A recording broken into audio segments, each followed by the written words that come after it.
अब 11वां सर्ग पर आते हैं। इसमें रावण और उसके सभासदों का सभा भवन में एकत्र होकर चर्चा की बात है। राक्षसों का राजा रावण मिथिलेश कुमारी सीता के प्रति काम से मोहित हो रहा था। उसके हितैषी सुहृद विभीषण आदि उसका अनादर करने लगे थे, उसके कुकृत्यों की निंदा करते थे तथा वह सीता हरण रूपी जघन्य पाप कर्म के कारण पापी घोषित किया गया था। इन सब कारणों वह अत्यंत कृश हो गया था। वह अत्यंत काम से पीड़ित होकर बारंबार विदेह कुमारी का चिंतन करता था। इसलिए युद्ध का अवसर बीत जाने पर भी उसने उस समय मंत्रियों और सुहृदयों के साथ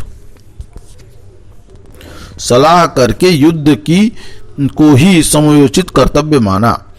वह सोने की जाली से आच्छादित तथा मणि एवं मूंगों से विभूषित एवं एक विशाल रथ पर, जिसमें सुशिक्षित घोड़े जुते हुए थे, पर जा चढ़ा। महान मेघों की गर्जना के समान घरघराहट पैदा करने वाले उस उत्तम रथ पर आरूढ़ हो राक्षस शिरोमणि 10 ग्रीव सभा भवन की ओर प्रशिष्ट हुआ। उस समय राक्षस राज रावण के आगे आगे ढाल तलवार एवं सब प्रकार के आयुध धारण करने वाले बहुसंख्य राक्षस योद्धा जा रहे थे। इसी तरह भली भांति आभूषणों से विभूषित तथा नाना प्रकार के विकराल वेश वाले अगणित निशाचर उसे दाएं बाएं और पीछे की ओर से घेर कर चल रहे थे। रावण के प्रस्थान करते ही बहुत से अतिरथी वीर रथों वाले गजराजों और खेल खेल में तरह तरह की चालें दिखलाने वाले घोड़ों पर सवार हो तुरंत उनके पीछे चल दिए। किन्हीं के हाथों में गदा परिक शोभा पा रहे थे, कोई शक्ति और तोमर लिए हुए थे, कुछ लोगों के फरसे धारण कर रखे थे तथा अन्य राक्षसों के हाथ में शूल चमक रहे थे। फिर तो वहां सहस्त्रों वाद्यों का महान घोष होने लगा।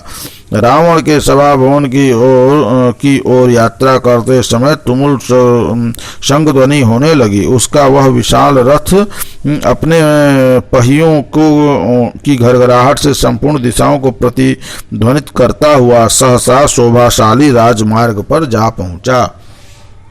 उस समय राक्षस राज रावण के ऊपर तना हुआ निर्मल श्वेत छत्र पूर्ण चंद्रमा के समान शोभा पा रहा था।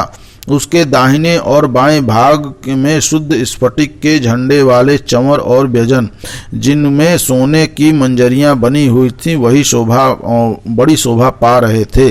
मार्ग में पृथ्वी पर खड़े हुए सभी राक्षस दोनों हाथ जोड़कर रथ पर बैठे हुए राक्षस शिरोमणि रावण के सिर झुकाकर वंदना करते थे। राक्षसों द्वारा की गई स्तुति, जय जयकार और आशीर्वाद सुनता हुआ शत्रु दमन महातेजस्वी रावण उस समय विश्वकर्मा द्वारा निर्मित राजसभा में पहुंचा। उस सभा के फर्श में सोने और चांदी का काम किया हुआ था तथा बीच बीच में विशुद्ध स्फटिक भी जड़ा गया था। उसमें सोने के काम वाले रेशमी वस्त्रों की चादर बिछी हुई थी। वह सभा सदा अपनी प्रभा से उद्भासित होती रहती थी। 600 पिशाच उसकी रक्षा करते थे। विश्वकर्मा ने उसे बहुत ही सुंदर बनाया था।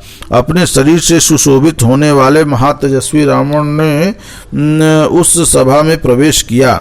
उस सभा भवन में वैद्युत मणि नीलम का बना हुआ एक विशाल और उत्तम सिंहासन था, जिस पर अत्यंत मुलायम चमड़े वाले प्रियक नामक मृग का चर्म बिछा था।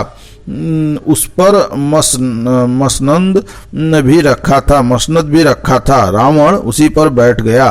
फिर उसने अपने शीघ्रगामी दूतों को आज्ञा दी, तुम लोग शीघ्र ही यहाँ बैठने वाले सुविख्यात राक्षसों को मेरे पास बुला ले आओ, क्योंकि शत्रुओं के साथ करने योग्य महान कार्य मुझ पर आ पड़ा है।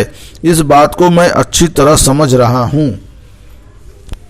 रावण का यह आदेश सुनकर वे राक्षस लंका के सब ओर चक्कर लगाने लगे। वे एक एक घर, विहार स्थान, शयनागार और उद्यान में जाकर बड़ी निर्भयता से उन सब राक्षसों को राजभाग में चलने के लिए प्रेरित करने लगे।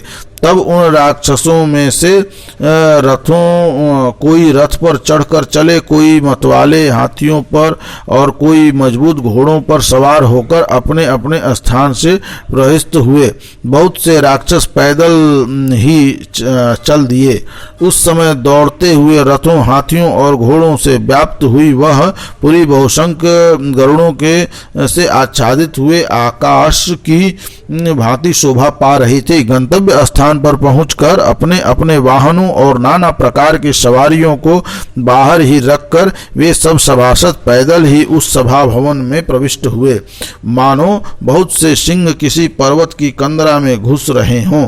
वहां पहुंचकर उन सबने राजा के पांव पकड़े और राजा ने भी उनका सत्कार किया। तत्पश्चात कुछ लोग सोने के सिंहासन पर, कुछ लोग कुश की चटाइयों पर, कुछ लोग साधारण बिछौनों से ढकी हुई भूमि पर ही बैठ गए। राजा की आज्ञा से उस सभा में एकत्रित होकर वे सब राक्षस राज रावण के आसपास यथा योग्य आसन पर बैठ गए। यथो योग्य भिन्न भिन्न विषयों के लिए उचित सम्मति देने वाले मुख्य मुख्य मंत्री, कर्तव्य निश्चय में पांडित्य का परिचय देने वाले सचिव, बुद्धिदर्शी, सर्वज्ञ, शुद्ध संपन्न उपमंत्री तथा और भी बहुत से शूरवीर संपूर्ण अर्थों के निश्चय के लिए और सुख प्राप्ति के उपाय पर विचार करने के लिए उस सुनहरी कांति वाले सभा के भीतर सैकड़ों की संख्या में उपस्थित थे।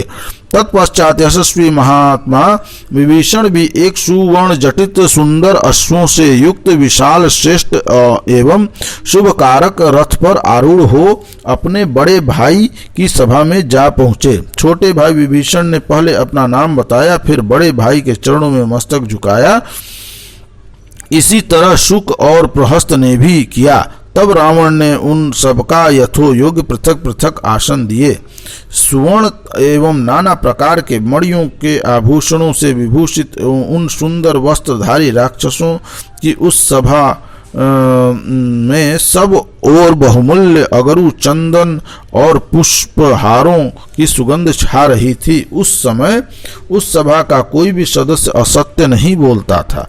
वे सभी सभासद न तो चिल्लाते थे और न जोर जोर से बातें ही करते थे। वे सब के सब सफल मनोरथ एवं भयंकर पराक्रमी थे और सभी अपने स्वामी रावण के मुंह की ओर देख रहे थे। उस सभा में शस्त्रधारी महाबली मनस्वी वीरों का समागम होने पर उनके बीच में बैठा हुआ मनस्वी रावण अपनी प्रभा से उसी प्रकार प्रकाशित हो रहा था जैसे वसुओं के बीच में वज्रधारी इंद्र दीप्तमान होते हैं। तो इस प्रकार यह 11वां सर्ग यहाँ समाप्त हुआ। बोलिए राजा रामचंद्र की जय।